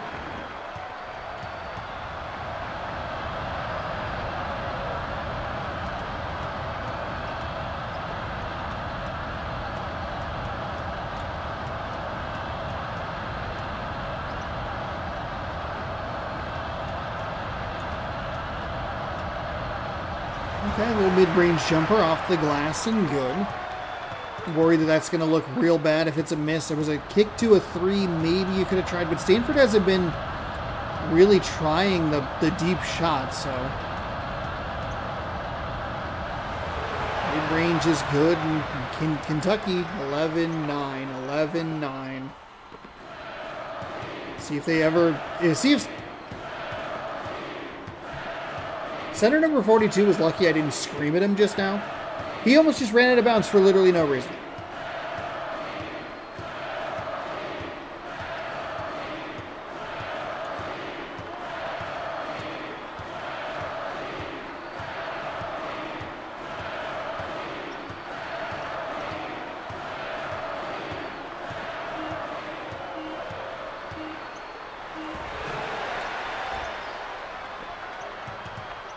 Louisville got the shot over Temple, but Stanford can't even make one of the more, like, predictable shots in the game. They got stuck for 30 seconds in that stupid dribble position and then missed the shot.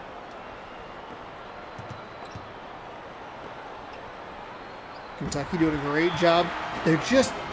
They are passing and moving this Stanford defense just so perfectly out of position.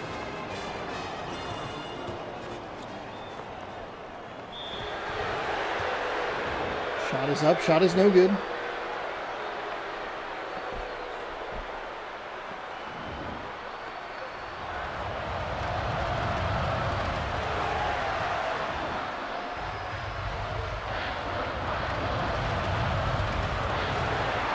There you go. 1 for 2 from the line. Stanford, if you're going to make a run, you got to start doing it here soon. You have to cut this lead to a consistent 6. I didn't even get the sentence out. Come on, Cardinal. You look like the worst team that we've ever seen. That's the Washington State Cougars first half. But you're putting up 22 points. Another nice block on the inside. And Kentucky it's not like they're blowing you out of the water. It's just that in this scenario, 12 points feels like 30. It feels so much more insurmountable for a Stanford Cardinal team that sucks.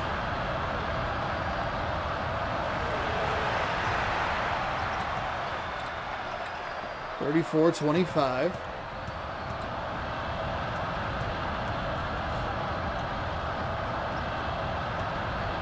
Driving inside, they get the basket to go. Stanford has no answers on defense, and they give up. That's a huge block. That's another huge block. That's the second, or that's the third time, I think, that Stanford has been able to come up with multiple blocks on the same possession. They are lucky that they did not come up with points there, and they're just throwing the basketball all over the place.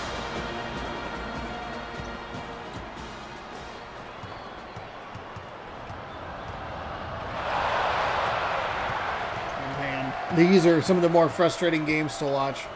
I know Kentucky's a good team. They've been playing very well defensively, but when you watch an offense just not understand the fundamental concepts of, like, hey, stop turning the ball over, it gets a little annoying. Oh my goodness, what a block inside by Kentucky. Just no chance for that to go well.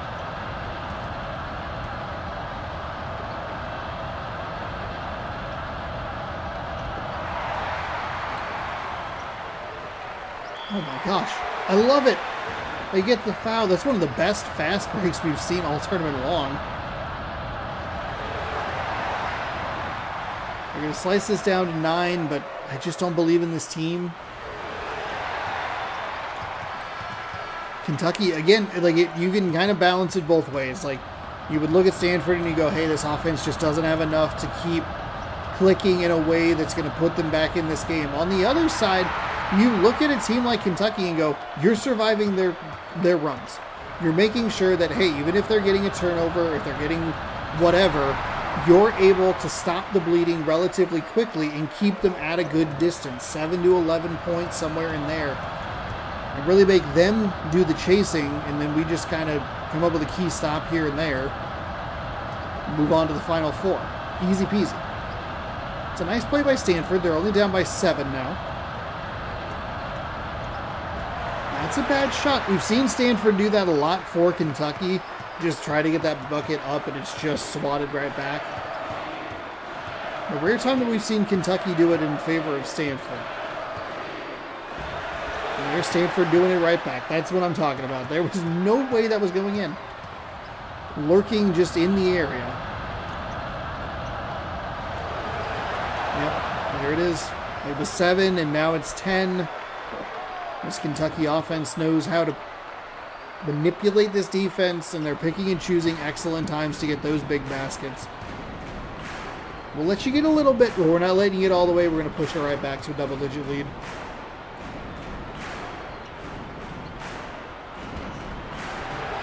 Oof, that can't be the shot that you're taking. A little light on the whistle, though. I don't think I looked at what the fouls, the free throw differences were in the last game, but it was pretty significant. Stanford has a minute, maybe 2 minutes or so to try to get this in half. And then you'd have another 30 seconds to 30 to 45 seconds to get that to another cut in half to a one-possession game.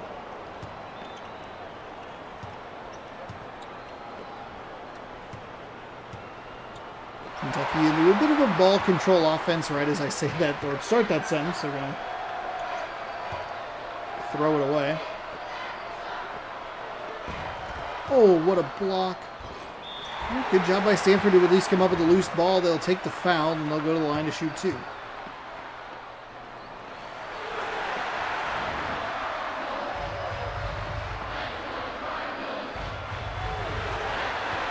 All right, 2 for 2 from the line. It's a 39-31 game.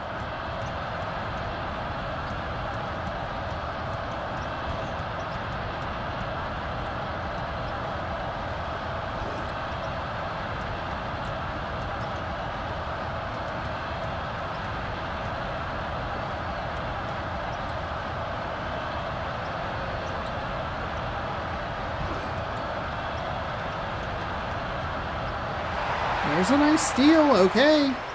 They tried to push the pace, but Kentucky was in a real good spot there. There's the hook shot. Good. 6 points. Right about where you'd want to be. Maybe one good possession. I guess I give them 2 minutes at about the 3:20 mark, 3:30 mark. See if you can come up with another good possession. Don't love the reach in there, but second personal at this stage of the game probably isn't too bad. Get that double team. Oh, Kentucky stays in bounds. There's a nice block. Stanford. Stanford. They're making it interesting. Are they going to do anything? Come on. Don't taunt me.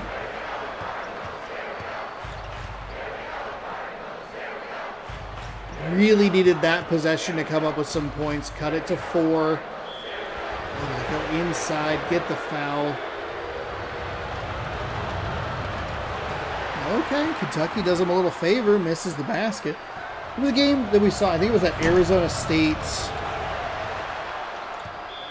State Temple game where it got real weird there toward the end. And in kind of a similar way where they just let the other team kind of lurk around.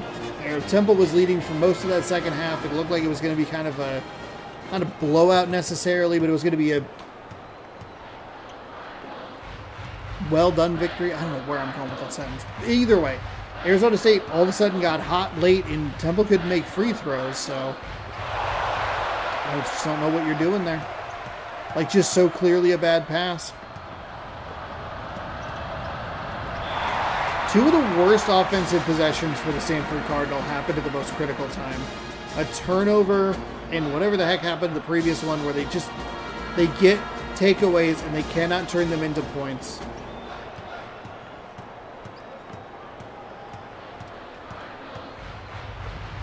Oh, and they do it again.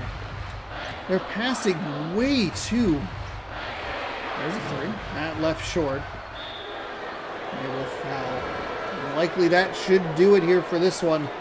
There's still time to play it out, but you can just see it. Stanford just didn't have enough offense. Some bad turnovers at times.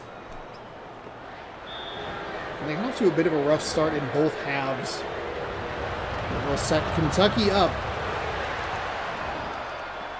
They'll set Kentucky up to face Louisville in the Final Four, and it will seal our bracket predictions.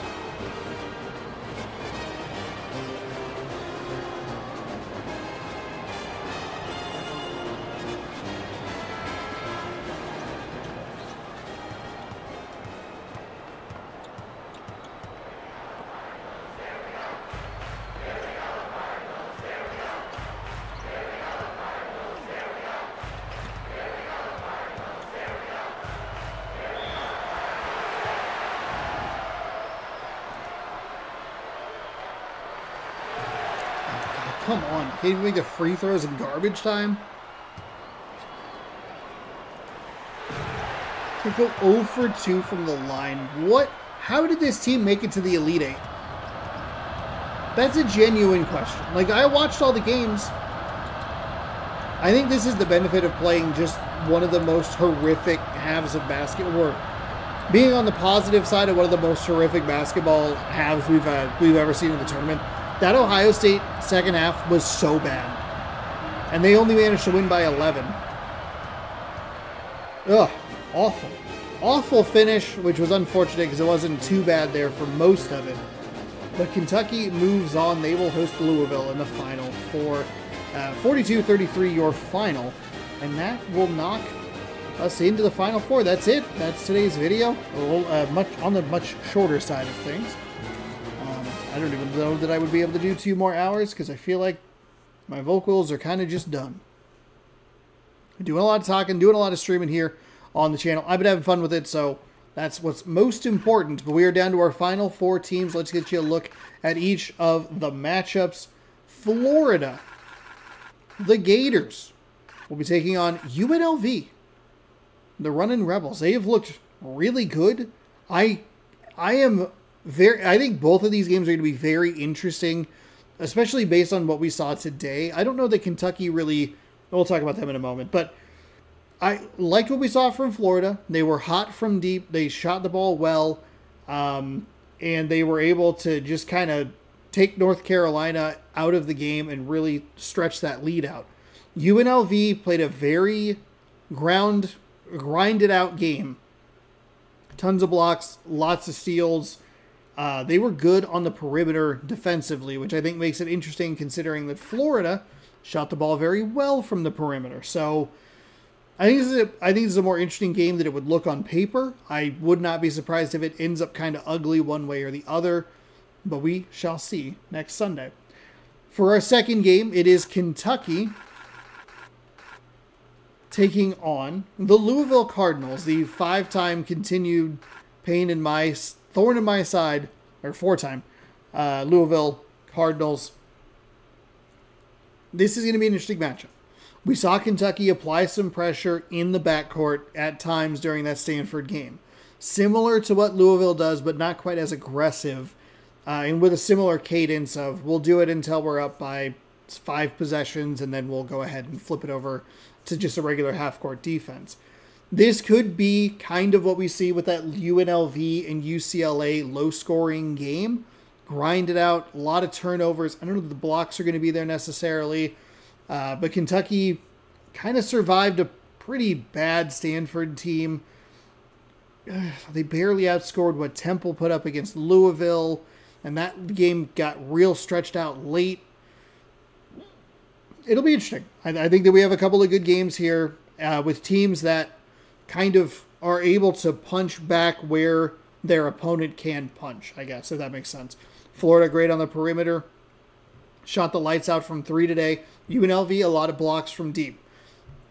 Kentucky can play a slow-paced game and try and grind it out with Louisville. They both play full court defense, so I think it'll be interesting. But those are your matchups. Next Sunday here on the channel, we will go ahead and crown a champion. Before I go, we can crown a prediction champion because that is all set and ready.